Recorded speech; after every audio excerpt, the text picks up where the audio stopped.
Well, 50 years after horror and heartbreak in Dunn County, Wisconsin, there is relief tonight as investigators believe they've solved the murder of Mary Schleiss, who was found stabbed to death in a ditch in 1974.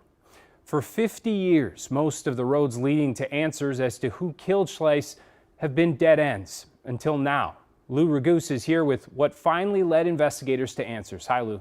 Hi, Kent. An 84-year-old man who was living in Owatonna is now in jail, charged with murdering Mary Schleiss. The sheriff says for 50 years, that man wasn't even on their radar. But thanks to investigative genetic genealogy, they say he finally confessed.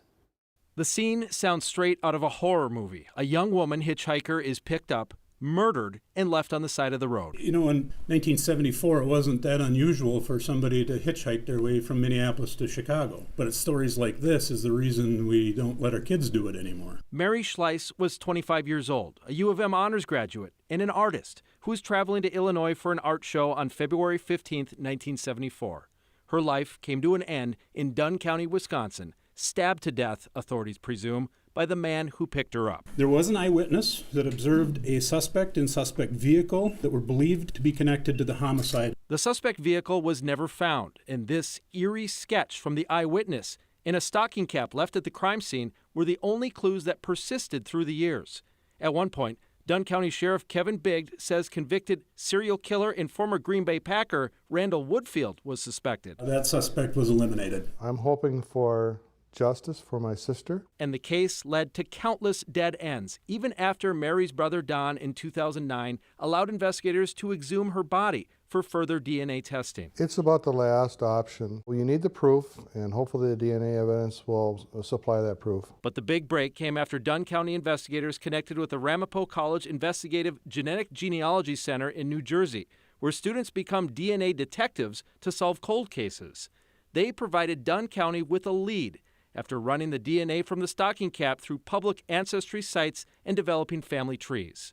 That led them to believe the man in the eerie sketch was John Keith Miller, who's now 84 years old and living in Owatonna. I was actually sitting in a deer stand when I got a text from Investigator Westland yesterday, and I had a difficult time controlling my excitement. When two investigators confronted Miller, they say he confessed, admitting that he picked up Mary when she was hitchhiking, then stabbed her to death after she rebuffed his sexual advances. Miller is now charged with murder. My preference would be that he would have spent the last 50 years in prison. Unfortunately, that didn't work out, so I'm pretty comfortable in saying that he's going to spend the rest of his life in prison. He's 84 years old. Who knows how long that could be. Mary's brother Don, now nearly 80 years old himself, tells KARE 11 News he's overwhelmed and surprised and, quote, "It's just been so damn long."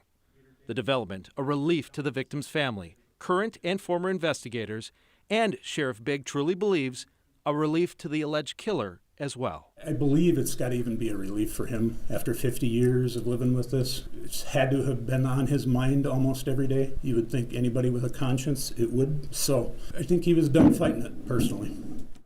Miller will now be moved from Owatonna to Dunn County to face his murder charge. And on Monday, the genetic genealogy researchers will be in Dunn County to share more because, Kent, this case had several curveballs. Miller, it turns out, was actually adopted. So the first family members that the investigators were able to reach out to were his biological family members, not the family he grew up with. It was kind of a curveball. And eventually they figured it out, though, and they made it to Miller. And that just shows how this genetic genealogy is kind of the same problems that people run into or issues if there's an adoption in the family that they didn't know about. Yeah, 21andMe, that type of thing. Exactly. So many interesting things to navigate as this technology emerges and we can finally piece some of this together. It really is the biggest tool that's emerged in the last several years to help solve these old cases. Such relief. Yep. Thanks, Lou.